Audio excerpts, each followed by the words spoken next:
Bishop Robert McElroy has called on Catholics not to be a single issue party of voters, a single issue block of voters. He says this distorts the call to authentic discipleship. Now, this seems to be obvious byplay, by language for you don't have to vote for the pro-life party. And so, David, I thought we would bring you a voting show because, after all, it's a voting year. It's 2020. We're early in the presidential election cycle, and this stuff matters, does it not? What's up, Dave? You want to talk some about voting? Yeah, let's do it. How's it going, Tim? Yeah, Catholic voting a good Catholic conscience. There are a few issues that cause as many probably inter-Catholic fights as the issue of Catholic voting. And I've heard it at the parish level. I've heard some bad catechesis from parish ministers that are saying essentially that you can vote however you want as a Catholic as long as you have good intentions, that you have some idea of trying to uphold human rights and human life, not necessarily directly as far as like abortion and euthanasia go, but also just, through educational policy, through environmental policy. And there's a lot of warring and infighting about these things in the Catholic faithful, not necessarily the Catholic Orthodox faithful. Yeah, faithful being the word we're questioning there. Among Catholic faithful, Sure. let's look at what McElroy said. And again, I'm not sure whether faithful applies or not. Sensus fidelium is becoming a looser and a looser genus term. He said it in a February 6th speech at the University of San Diego. I went to law school. The drive to label a single issue preeminent in this 2020 election distorts the call to authentic discipleship in voting rather than advancing it. He called both abortion and the environment core life issues in Catholic teaching. Now, there's a 2004 Congregation for the Doctrine of the Faith letter on point here. It's from Cardinal Joseph Ratzinger to Cardinal Uncle Ted McCarrick, of all people, specifying, in the letter's called Worthiness to Receive Holy Communion General Principles.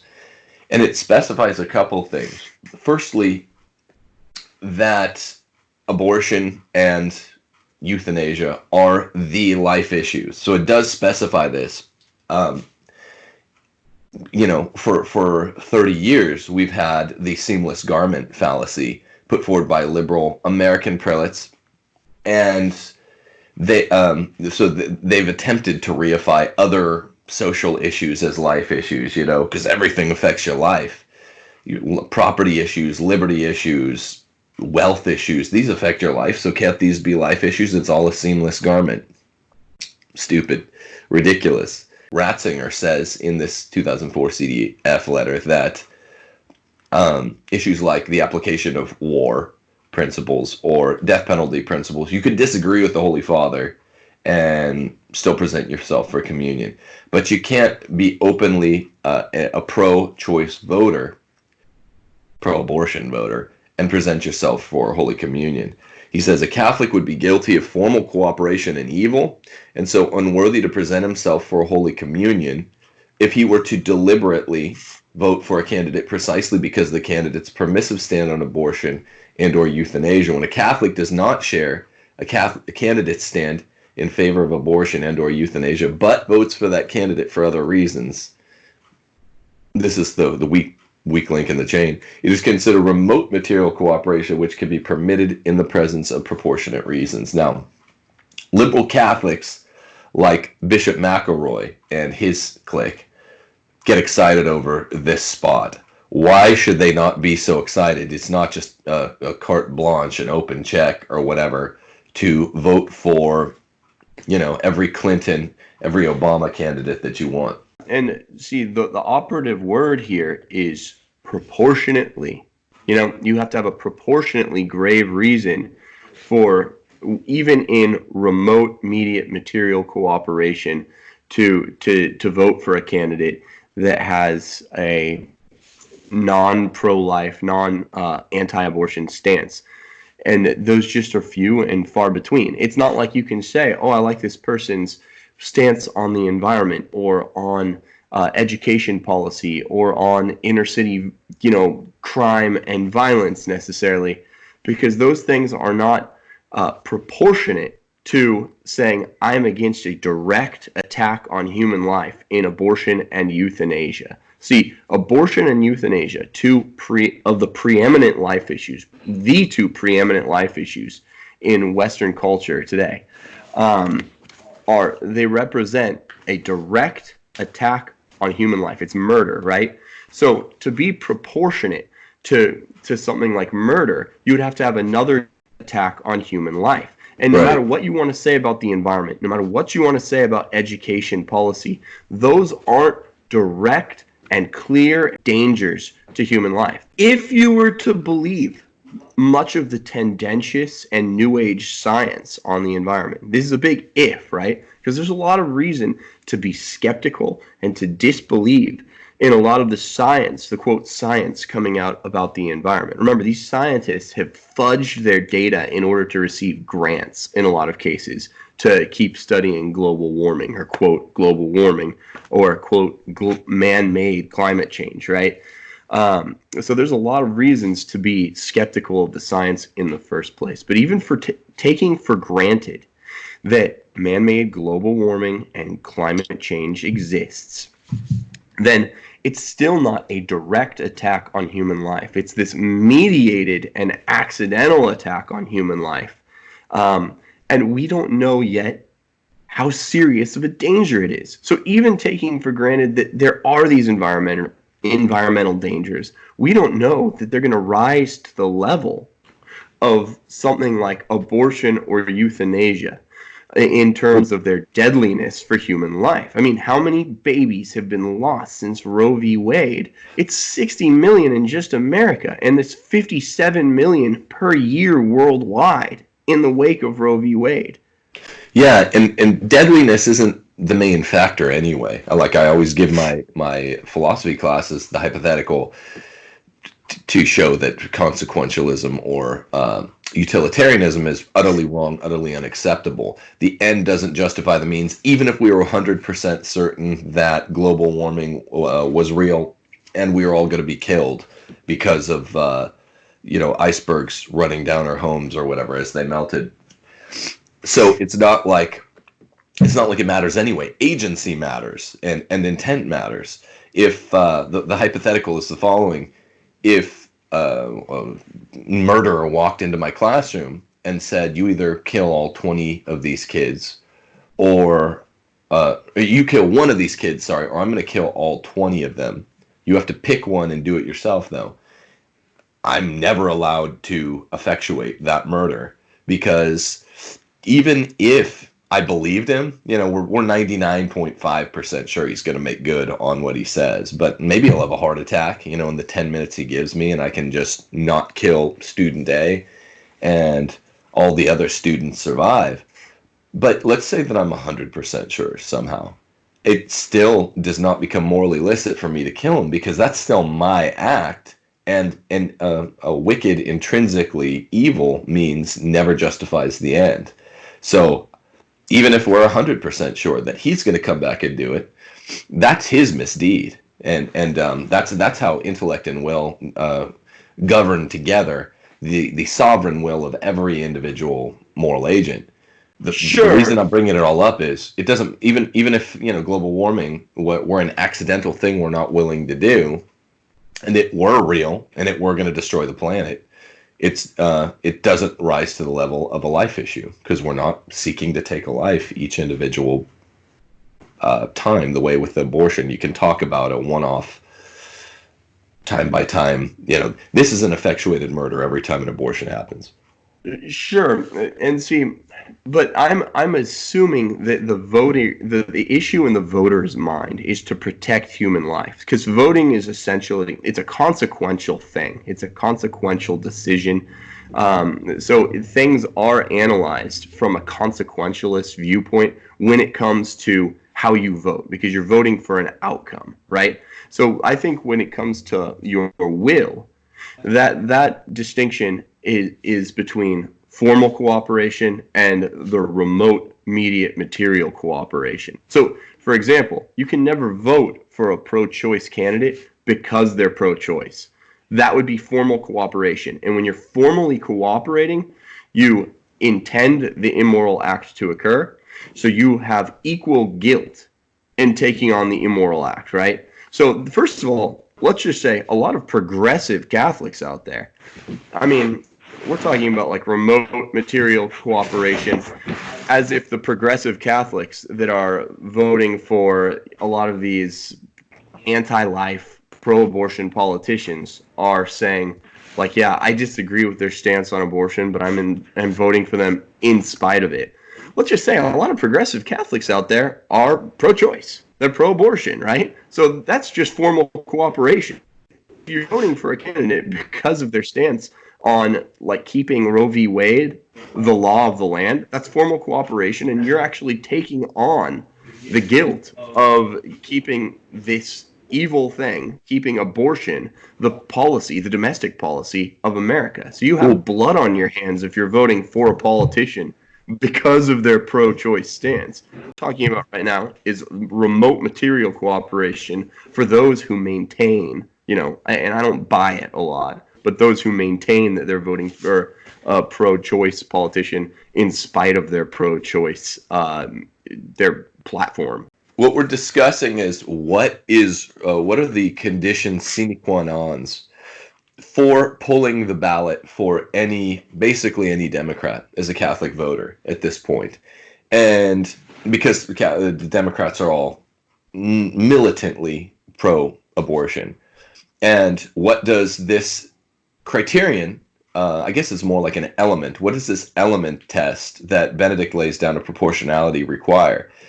What it requires is that if you vote for a pro-abortion candidate, then on that or euthanasia, on a life issue, which the Democrats are bad on both, they are better than the Republican. And that's essentially what it must require. And I wish he'd come out and said more specifically what the dictates of proportionalism are. Because for one thing, like you said, most people that are willing to pull the ballot for a Democrat are neutral or friendly to abortion. I mean, right. So there's no way within your own soul to even safely say, oh, I know I hate abortion, but I'm going to go ahead and pull the ballot for, Abortion Joe anyway. Democrat politicians say there's no place in our party for pro-life candidates. So they're openly admitting this. This isn't just us with our quack theory. They were scolding their own, weren't there a couple pro-life, like Bart Stupak type Democrats that recently kind of spoke up in this mealy-mouthed, half-hearted sort of way in defense of life issues? And then leadership really came down on them. The Pelosi's and the Warrens really came down on them and were like, yeah, this is trouble. We're a party of choice or whatnot. Bart Stupak a type? That's just an aside. Like, don't you have to be this is a Kennedy type Democrat? They're your Stupak. I'm just messing with you. Well, he got pushed out. He had to retire in the wake of like Obamacare and even his minor kerfuffle. Yeah, just a joke. I don't know if can any random species of a genus be made into a type. I guess so. Says Dave. Yeah, no, I mean, it's an issue that needs to be, I guess we're doing it here, discussed more thoroughly, whether or not there are ever conditions that could possibly be satisfied. Conditions for the possibility of being a faithful Catholic and voting Democrat. I guess that's what the show is really about. I mean, there are a couple ways that I think a couple tells you can use that are a little more generalistic, but we're going through the kind of moral philosophy that's entailed, that is specifically, you have to interrogate if you ever want to vote Democrat. There's no reason, even under a proportionality test, that you can vote in good conscience for a Democrat, for a national level Democrat in modern America. It's There's just not a way to do it. The math doesn't work out. You have serious issues, serious life issues of the gravest sort that are being adjudicated before our eyes right now. Abortion, euthanasia, and even, I mean, those are just direct attacks on life. But let's say the homosexualist movement in general, the transsexual movement in general, you have serious issues being debated and adjudicated at the highest levels of government. This is like in late 1930s Germany saying, oh yeah, I see the Third Reich's stance on the Holocaust, but I'm going to vote for them anyway because of their stance on environmental issues. It's like, no, there's a direct attack on human life happening in the West right now. There is a Holocaust happening right now. Except, you know what? It's way more deadly than the Holocaust. It's way more deadly than the Stalinist purges. I mean, abortion has killed more people than all of the big, evil, collectivist, statist governments which of we're the saying 20th century combined. Yeah, 6 million Jews killed in Nazi Germany. We're not calling that into question, but it's 60 million in America. So it's to the tune of times 10 more babies killed than even in the horrible Holocaust, which was real. No, of course. Dude, don't get us wrong. The Holocaust is evil. Adolf Hitler was evil. The Nazis were evil. They deserve to be purged from this earth with utmost contempt. Stalin was evil. He deserved to be purged from this earth with utmost contempt. Anti-Semitism is evil. I'm making an analogy here. I want to be very clear so I can't be misheard because we're dealing with touchy subjects. So I'm glad Tim actually kind of, massaged this out a little bit more. I'm making an analogy here. And when I hear progressives in modern America, progressive Catholics, and I was very loosely coloring them as part of the faithful at the beginning of this episode, just to say what's happening in intra-church dialogue right now. When they say, I'm going to vote for a Democrat despite his stance on being pro-abortion, despite his stance on being pro-euthanasia, despite his stance on, there's a few other direct life issues, but the indirect life issues of, say, transsexualism, homosexualism, because here's a secret that most people don't talk about or know, they commit suicide at a way higher rate than straight and non-transgender. I mean, it gets seamless garmenty to shove into the life category any issues that, because they have some indirect bearing on life, might threaten the lives of humanity. I mean, this is kind of what we're criticizing in seamless garment, is it's got to be a clear and present and an imminent danger. I mean, if a guy breaks into my home and I get out the gun and I'm going to blow him away, and then he turns tail and runs, both morally and legally, I have to point my gun at the sky, right? If he's even tucked tail and is running away for 3 feet, even if he's not out the door yet, because the clear present danger removes my ability to licitly, with an affirmative defense to homicide, say, yes, I'm intending to kill him. I mean, this is how culpable mens rea works. Your mindset when it's guilty, if you blow someone away in your house that broke in, you're not saying, oh, it was an accident, Your Honor. It's called an affirmative defense. I was obviously trying to shoot that guy. I shot him right in center of mass. I got him dead on, keyword being dead, and he's dead. But so that's what you're saying, is I was intending to do this with the affirmative defense of he was posing a threat to myself or others. It works basically the same way in the Catholic moral law. There is no violation of the fifth to intentionally kill a harmful human being that's currently actively posing a threat to you or others. So the law, the legal law and the moral law are the exact same. That's what we're talking about, is with the life issues, to vote, to pull the ballot. I mean, I think we probably exhausted it here, but yeah, we should say it clearly for posterity, to pull the ballot for a pro-choice candidate at the national level when there's another option that is firmly anti-abortion, anti-choice. It's a theoretical possibility that Benedict's CDF document 2004 probably is just theoretical math. It never leaves that open as long as, there's a Republican Party that's getting actually more and more committed to life issues than it was 10, 20 years ago. That's what it is. It's possible in theory, impossible in practice. I just, with how the Democrat Party is, with what its platform is, with what the planks of its platform are, maybe in some other developed country, but with what is going on, with the direct attacks on human life, you may not, as a faithful Catholic, vote for a Democrat at the national level because of the nature of the Democrat platform.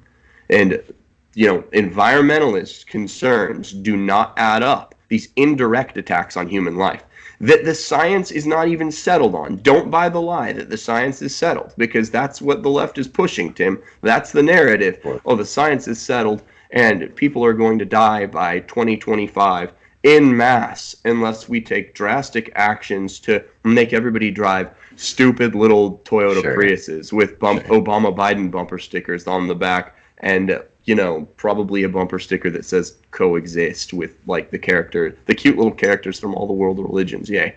No. That's the lie. They want it to seem settled, right? And it's not settled. And even if it were settled, the direct attack on human life that's represented by abortion and euthanasia is up here. It's a direct evil. You can never compromise with this direct evil. And then these indirect attacks on human life, you can't even call them really an attack. It's just a threat to human life. They're kind of down here on the moral plane.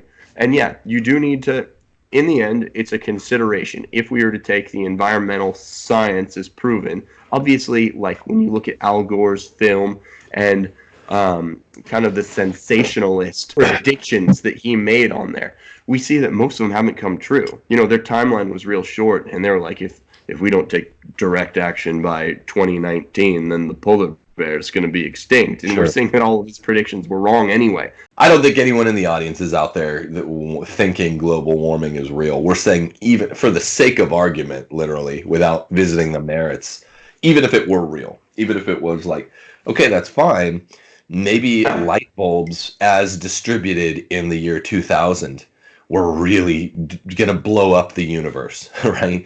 Then even if so, then no one is out there using light bulbs in a way that is malicious, that is murderous. Like, I mean, same thing with your microwave. Your microwave might be shriveling your reproductive organs every time you use it a little bit. I'm always worried.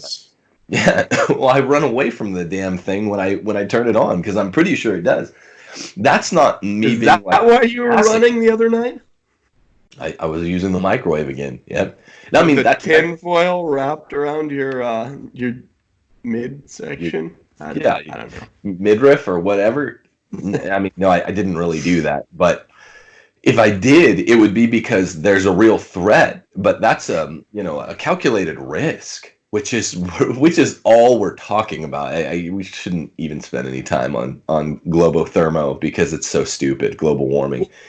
But I mean, one thing you said, just to add in, because you were saying, oh, Dave, don't even look at like the conservative kind of seamless garment type arguments. And I really wasn't trying to accept this liberal seamless garment type argument. So even taking for granted that you could consider a seamless garment, which I think is silly. I think that's not correct. You need to have a preeminence of the direct life issues, right? But even taking for granted that this progressive notion of a seamless garment, there's conservative type arguments for, in favor of seamless garment if we were to accept it, like, transsexualist movement, homosexualist movement. These are attacks on human life.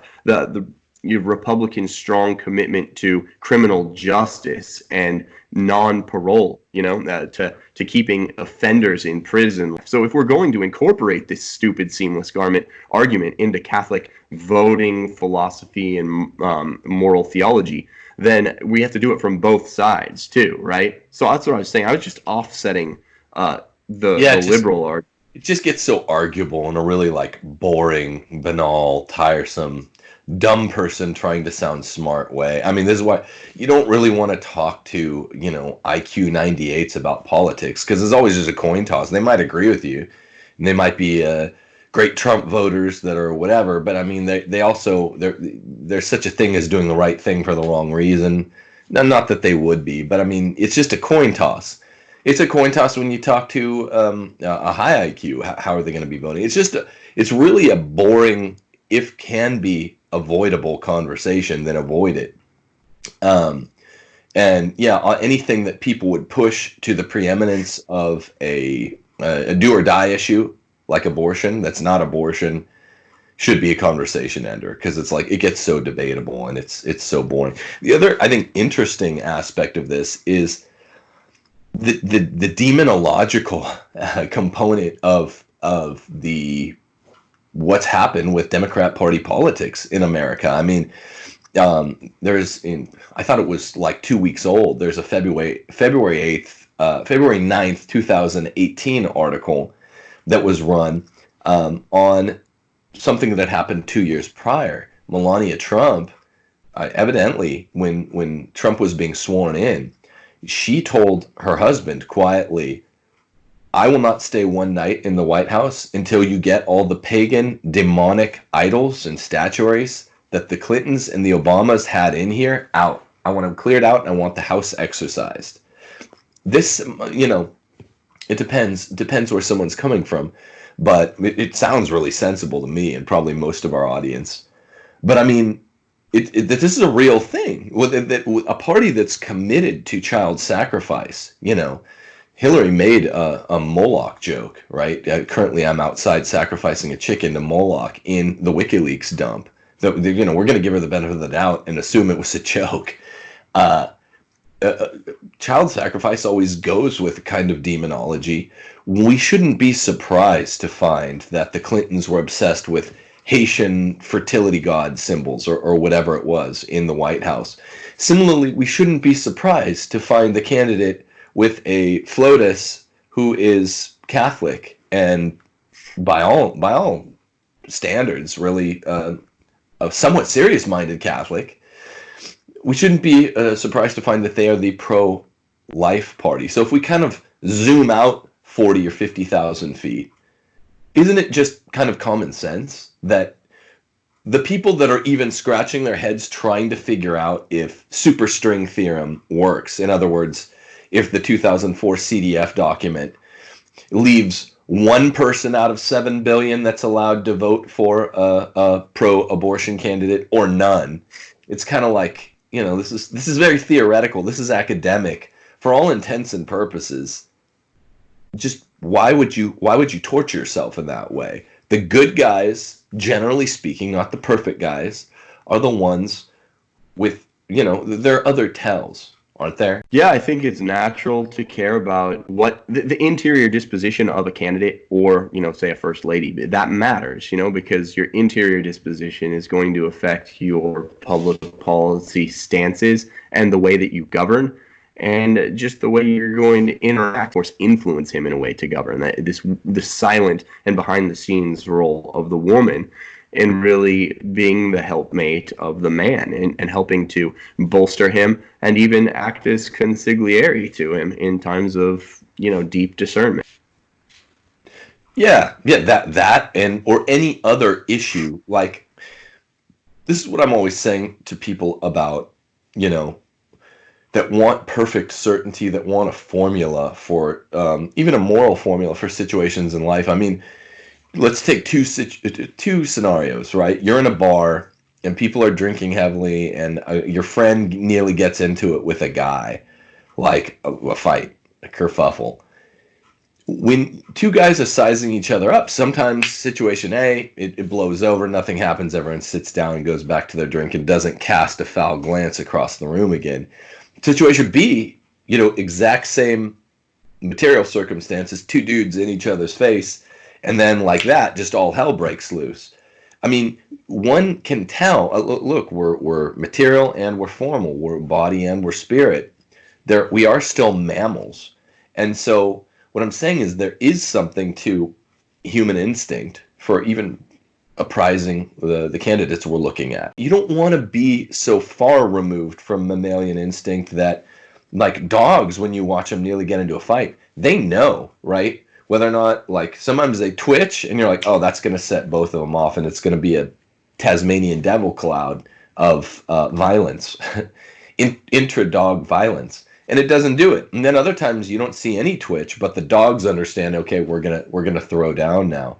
There's something to be said for what I'm calling an instinct isn't that sixth sense that dogs have. This is more just like, okay, Trump may have this checkerboard past. He might have said a lot of, silly things during his 2016 campaign, but look at his wife. Like, she's a different kind of woman than the last couple of Democrat FLOTUSes. She is fundamentally Catholic. They are fundamentally anti-Catholic. And I knew that even before I read this book and found out all the specific stuff that Hillary was doing, in the 2016 campaign. I knew that when she was Bill Clinton's wife. We say this all the time, though, too, or I do privately. Like, there's something to the fact that all the mainstream Democrat, like, presidential candidates and a lot of mainstream Democrat politicians just look like Batman villains. There's something to that. They do. When somebody's countenance is distorted to that effect, you can tell that something is off in their personal life. Like, looking at a guy like Buttigieg, or however you pronounce his last name, or Anthony Weiner, or Elizabeth Warren, you can just tell that their face, their demeanor, their countenance masks some inward perversion. I can sense it. And you can use your gut. That's why there's the old saying, like, I don't like your face. There's something to the fact that somebody's aspect really says something about their interior disposition. And that's not all pseudoscience. Even, the what is it? The Bible talks about it in the book of Sirach. When he's saying, the author of the book is saying, when a woman is an evil woman, she'll have a foul countenance about her. And this is something that I think you really see played out in the modern Democrat Party. I think everyone who looks at Nancy Pelosi, everyone who looks at Hillary Clinton, just gets a little bit of a twinge of irritation. I hear I don't know why, I hear Patrick Coffin's voice in my head saying, did the Gordon brothers just on their voting show endorse physiognomy? Like, you can judge someone's character by their face. I mean, to some extent, it feels like you can. I don't know where that would leave an otherwise good character like, Ted Cruz or Ron Paul or even Rand Paul. I'm not. The problem with that is then people are like, okay, let's do some phrenology and break out some studies of the face and whether or not. I think what you're saying is when a person whose will has been worked to evil for so long, it does seem to take, and Nietzsche even wrote about this, it takes on a character, takes a hold on them, and they do tend to look like Batman villains in the Democrat Party. I'm not going to lie. I mean, because your face, your muscles are trained. Certain expressions go along with certain mindsets, right? So because we are a composite of body and soul, the human being is a composite of matter and form, right? There are certain bodily gestures, bodily, what do you call it, body language that go along with certain interior dispositions, with certain moods, with certain states of mind, like a scowl, right? There's no culture in which a scowl means, hey, I'm really happy. So when you start to foster an interior disposition to a certain vice, you're going to train your actual facial muscles in a certain way to look in a certain way. They're going, just like training your biceps by doing biceps curls, are going to make them like peaky and kind of big, right? By having your face in a scowl or whatever kind of facial feature, or what do you want to call it, that corresponds to whatever vice that is embodied by a certain like Democrat politician, you're going to see that. So I think there's a natural sort of connection between how one looks and one's internal disposition.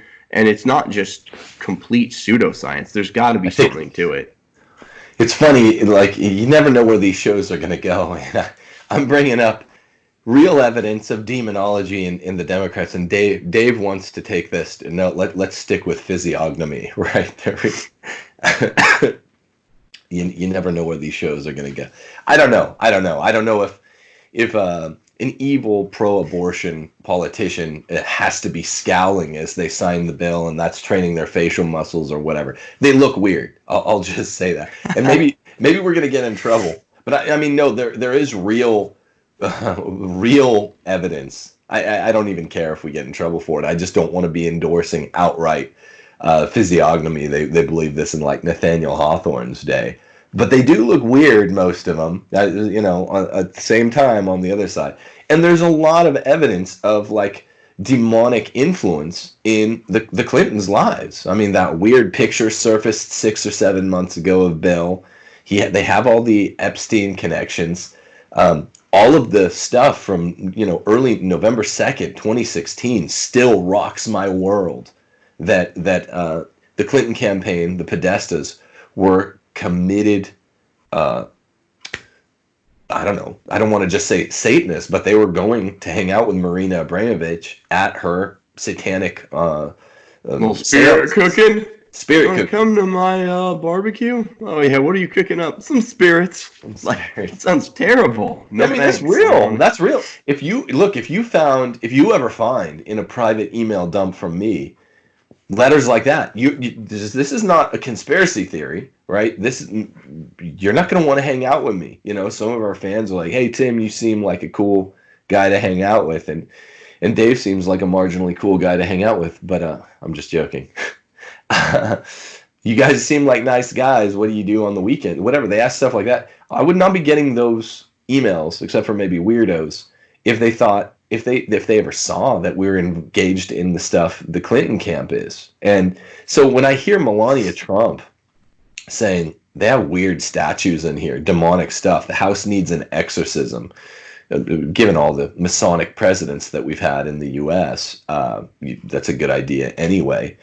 But I mean, I think the Clintons took it to a new level, and now that the party has followed Clinton politics, Clintonistas, over to firm commitment against life, there might be something to what you're saying. I mean, they all look weird because it's so evil, right? It's so evil to be committed to Democrat Party politics, and it's like a 50-50 split in our country. That's the crazy thing. Half the people think this stuff makes sense, and that's wild. I mean, they're committed and looking back, fanticide. Looking back on 20th century politics, a lot of times I'm like, how can the populace of a certain nation let this travesty happen? How can going back to the Third Reich, people watch as their neighbors are rounded up by this evil leftist government, the Nazis, and their neighbors are taken off to killing camps? How do people let the Stalinist purges take place? How did people let Maoist China happen? And honestly, you look at what's happening with abortion and euthanasia right under our noses in America, where we could actually, not taking up arms, not having a revolution and purging our government of pro-choice people, but just at the ballot box, going to the ballot box and voting these evil people out, voting in good presidents who are going to pack the Supreme Court with constitutionalist jurists as opposed to activists who are trying to read into the Constitution a right to, abortion, a right to privacy and all that nonsense under the penumbra of the 14th Amendment and 5th and 4th and all this made-up constitutional hocus pocus. We could get these people out, in 2 election cycles. We get them out in 4 years and have the Supreme Court take back Roe in a decade, right? Redo Roe in a decade. So you look at, undo. I was just always right. That's a bad misspeak. Yes, undo Roe. You relegate it to the ash bin of history in a decade. And I remember being in like social studies in school and being like, how did people let these evil travesties of the 20th century take place? How did this ever happen? Why wouldn't people be up in arms? And then looking at American politics today, where we have to do so much less to preserve the health of our republic, and people still won't do it. And people are still trying to find plausible arguments for voting for murderous Democrats. Then I guess I'm less surprised. It's just a tolerance of evil that's built into the post-fall human condition, and it's disgusting and it's despicable. Something that we have to wrap our minds around, which is why in Rules for Retrogrades we talk about, quit telling me about, oh, you're going to awaken a sleeping dragon with this. The Democrats have gone too far now. They're advocating for reading hours at the local children's libraries where kids have to, eat cupcakes out of the palm of a transsexual's hands or whatever. Yeah. No, don't be surprised. People aren't going to rise up about that. People will abide and tolerate almost anything. A lot worse than that. They've abided and tolerated, their neighbors being rounded up by the Nazis before. You don't think that some political event is just going to cause all these people to grow a conscience. It's not. You have to agitate and you have to organize. That's something to take to the bank. Look, vote for the pro-life candidate. Just Bishop McElroy's wrong on this and many issues. Vote for the pro-life candidate, people. You're not going to go wrong. They tend to be right on all the other issues that are a slightly closer call than abortion, which is everything. Even if other issues are reasonably easy to decide, none of them are as easy to decide as, should I vote for somebody that thinks abortion's a good thing? I mean, at some level, this just gets into like a talk radio AM show. These issues are so obvious. That's why we steer clear of the closest to political we ever go usually is cultural, because there's a smart discussion to be had at the level of culture. This stuff is so obvious. So you vote for the pro-life person. Bishop McElroy is wrong. Good Catholics out there ought to know it. It's really obvious. Even the 2004 document, which seems like it leaves room for such votes, might never do so in an actual human case. And be proud of our president. We've got a good president. We're actually out of time. I'd just like to endorse all the good Catholic family businesses out there. There's a great soap company, a Catholic family soap company that's endorsing this show that we're going to start talking about a little bit, at the end of every show or every other show. There are just tons of family businesses that are good and like what we're doing and like what the Catholic faith stands for, and we need to support those small businesses. Also, please support our small business. Oh, that's why we put our Patreon accounts up at the end. And please click like and subscribe right now if you're not subscribed to our channel. Sounds like a talking point. I never listen when I watch a podcast on YouTube and people say that, but it's really important that people do subscribe. Anyway, and vote pro-life. It's the utmost issue, and it's unmistakably important. There's no proportionality between life, abortion, euthanasia, and environment and education policy. It doesn't fit that bill. It doesn't fit that test. There's not even a plausible argument for it. So that's what you tell your progressive friends, if you have any, when you're trying to convince them about doing the right Catholic thing. All right, we'll see you guys all next time. Thank you.